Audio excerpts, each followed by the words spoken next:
ज्या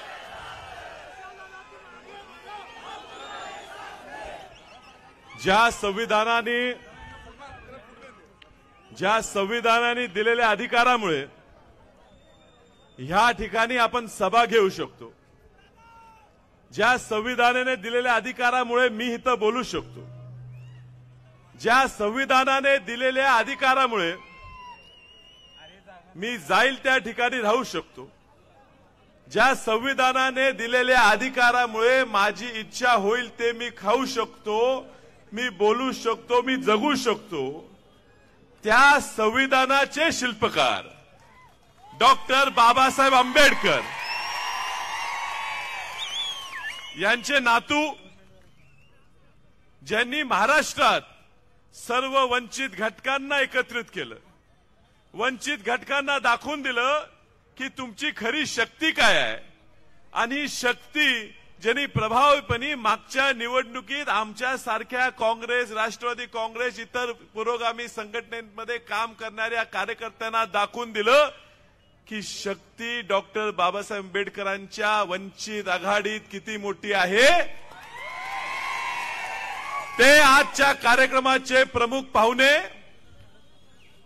प्रकाश उर्फ बाळासाहेब आंबेडकर साहेब, उपस्थित मंचावर असलेले घोरपडे सरकार, राजेंद्रजी गवई साहेब, जयश्रीताई वहिनी, उपस्थित वंचितचे सोमनाथजी साळुंके, महावीरजी कांबळे, उपस्थित सर्व त्यांचे पदाधिकारी, काँग्रेस, राष्ट्रवादी काँग्रेसच्या विचारधारेचे असलेले ह्या परिसरात उपस्थित सगळे लोक, महापालिका क्षेत्रात काम करणारे, प्रत्येक वेगवेगळ्या पक्षात नाही उपस्थित असलेले सर्व नेते, सर्व घटक पक्षांचे कार्यकर्ते, ज्यांनी निर्णय घेतला की अपक्ष हा ह्या ठिकाणी प्रभावी उमेदवार होऊ शकतो, असे सगळे घटक पक्षाचे बंधू, कार्यकर्ते, पत्रकार, बंधू भगिनी मित्र, खऱ्या अर्थानं निवडणूक लढताना माझ्याही मनात शंका होती। ही लढाई सत्यासाठी आहे, ही लढाई स्वाभिमानासाठी आहे, ह्याची मला जाणीव होती। मला लढा देत असताना जसं महाभारतात कृष्णाची गरज होती ताकद द्यायला, ऊर्जा द्यायला, त्या पद्धतीने मी ह्या ठिकाणी अर्ज भरायच्या तयारीत होतो। अर्ज भरू का नको भरू ह्या विवंचनेत होतं। डॉक्टर बाबासाहेब आंबेडकरांची जयंती 2 दिवसांनी पुढे होती। त्यावेळेला एका जाहीर कार्यक्रमात बाळासाहेब आंबेडकरांनी वक्तव्य केलं की विशाल पाटील निवडणूक लढवत असतील तर मी त्यांच्या पाठीशी उभं राहीन। कदाचित बाळासाहेबांना त्या वक्तव्याचं महत्त्व न कळलं नसेल, पण साहेब तुम्ही आम्हाला एक ऊर्जा दिली, जसं कृष्णाने कानमंत्र दिला होता, कृष्णाने महाभारतात ताकद दिली होती, त्या पद्धतीची ताकद तुम्ही आम्हाला दिली। दुसऱ्या दिवशी डॉक्टर बाबासाहेब आंबेडकरांच्या प्रत्येक जयंतीच्या कार्यक्रमाला, आंबेडकर जयंतीच्या प्रत्येक कार्यक्रमात जात असताना मोठ्या ताकदीनं मी तर जाईल तिथं एक मोठी संख्या माझ्या घोषणा देत होती, मला खांद्यावर उचलत होती। साहेब आम्ही पण आता कित्येक वर्ष निवडणूक लढवतो, 1999 पासून मी सुद्धा राजकारणात प्रयत्न करत आहे, पण तुमच्या एका वक्तव्यावर एवढ्या सांगली जिल्ह्यात वाऱ्याची लाट तयार होऊ शकते हे मी त्या ठिकाणी बघतो। माझा पराभव 2019ला झाला, त्यावेळी मी सुद्धा कदाचित तुमच्या शक्तीची, ह्या वंचित आघाडीच्या ताकदीची मला कल्पना नव्हती। प्रांजळपणे स्वीकारलं पाहिजे की 2019चा माझा पराभव हा मी तुमच्याकडे आलो नाही म्हणून झाला, आणि आज वसंतदादा पाटलाच्या नातवासाठी बाबासाहेब आंबेडकरांचे नातू ह्या सांगलीत आलेले आहेत। हा वसंतदादाचा जो विचार आहे, वसंतदादांचं आमचं जे घर आहे, वसंतदादांचे जे अस्तित्व आहे,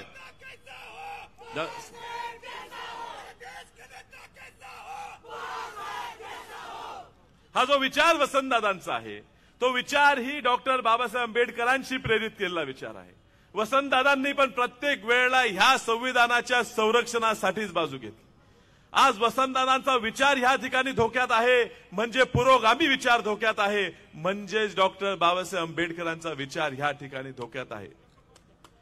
आपल्याला संविधानाचं रक्षण करायचं आहे आणि संविधानाचं रक्षण करण्यासाठी तुम्ही मला पात्र समजला, ह्याबद्दल सगळ्या सांगलीकर जनतेच्या वतीनं मी तुमचे मनापासून आभार मानतो. मी तुम्हाला आश्वस्त करतो साहेब, मी तुम्हाला शब्द देतो की ह्या संविधानाच्या रक्षणाच्या जबाबदारी मी वैयक्तिक 100% पेलणार. माझ्या बरोबर सांगली जनतेची पूर्ण शक्ती ही ह्या संविधानाच्या रक्षणासाठी पडणार. खूप आरोप झाले, खूप लोक काही बी बोलतात. खूप लोक म्हणतात की भाजपसाठी लढतात, वंचित भाजपला मदत करते. जो असे फालतू गोष्टी म्हणतो त्यांनी सांगलीत यावं आणि बघावं. या भाजपला गाडण्यासाठी स्वतःच्या उमेदवार या ठिकाणी न देता एका पोराला अपक्ष म्हणून पाठिंबा देतात. हे प्रकाश उर्फ बाळासाहेब आंबेडकर आहेत. जर खऱ्या अर्थानं भाजपशी लढा दिला पाहिजे तो असाच राहणार. आणि मी या ठिकाणी सांगतो, माझ्या रक्तात काँग्रेस आहे, वस्तुस्थिती आहे. काँग्रेस माझ्या रक्तात जाऊ शकत नाही. माझ्याकडे काही तुम्ही त्रास दिला तर माझा विचार बदलणार नाही. भाजप ही देशाला संपवणारी शक्ती आहे आणि ती शक्ती संपवण्यासाठी आपण इथं जमलेलो आहे, आम्ही कधीच विसरणार नाही. तुम्ही मला पाठबळ देता, तुम्ही मला ताकद देता, हे या भाजपला संपवण्यासाठी देता, ह्याची जाणीव आहे. एवढं प्रेम तुम्ही या ठिकाणी ह्या गेल्या 10-15 दिवसात गावोगावी गेल्यावर तुम्ही मला दिलं, ह्याची मला जाणीव आहे. आणि हे माझ्यावर जबाबदारी वाढलेली आहे. ती जबाबदारी तुमच्या सगळ्यांच्या आशीर्वादानं निश्चित मी पेलीन. पुढच्या काळात प्रत्येक आपल्या विषयासाठी मी जोरात बाजू मांडीन. बोलण्यासारखं भरपूर काय आहे, पण करण्यासारखं जास्त आहे. ह्या ठिकाणी तुम्हाला सगळ्यांसाठी जनता दरबारच्या माध्यमातून प्रत्येक लोकसभेच्या आधी तुमच्याकडे दौरा करून तुमच्या प्रत्येक घटकांचे प्रश्न समजून घेऊन दिल्लीत आवाज आपला वाढवायचा आहे. तुम्ही गेल्या 2-3 महिन्यात टीव्ही बघितला असेल तर टीव्हीवर जणू काय भारतात कुठेच निवडणूक नाही, फक्त सांगली लोकसभेची एकच निवडणूक लागली आहे, एवढं वातावरण झालं. आणि एवढी टीआरपी आपल्याला आली की आपण जे बोलू ते रोज टीव्हीवर येते. मी तुम्हाला शब्द देतो, या ठिकाणी तुम्ही मला निवडून दिल्यावर 543 खासदार आले का फक्त विशाल पाटील निवडून आला, एवढं वातावरण या अपक्षाचं होणार आहे. आणि हे अपक्षाचं वातावरण होण्यासाठी मोठ्या प्रमाणात वंचित बहुजन आघाडीची ताकद माझ्या पाठीशी राहणार आहे, मला माहिती आहे. आणि म्हणून दिल्लीत ज्यावेळी मी जाईन त्यावेळी प्रभावीपणे दिल्लीत मी मुद्दा मांडताना मी त्या संविधानाचा रक्षकाचा एक सेवक आहे ह्याची जाणीव ठेवून मी त्या ठिकाणी निर्भीडपणे त्या भाजपच्या शक्तीशी, बाकी कुठला पक्ष लढू न लढू, मी ताकदीनं लढत राहणार, शेवटच्या श्वासापर्यंत लढत राहणार, हे मी तुम्हाला ह्या ठिकाणी ग्वाही देतो. खासदाराच्या पायाखालची वाळू ही पूर्णपणे घसरलेली आहे.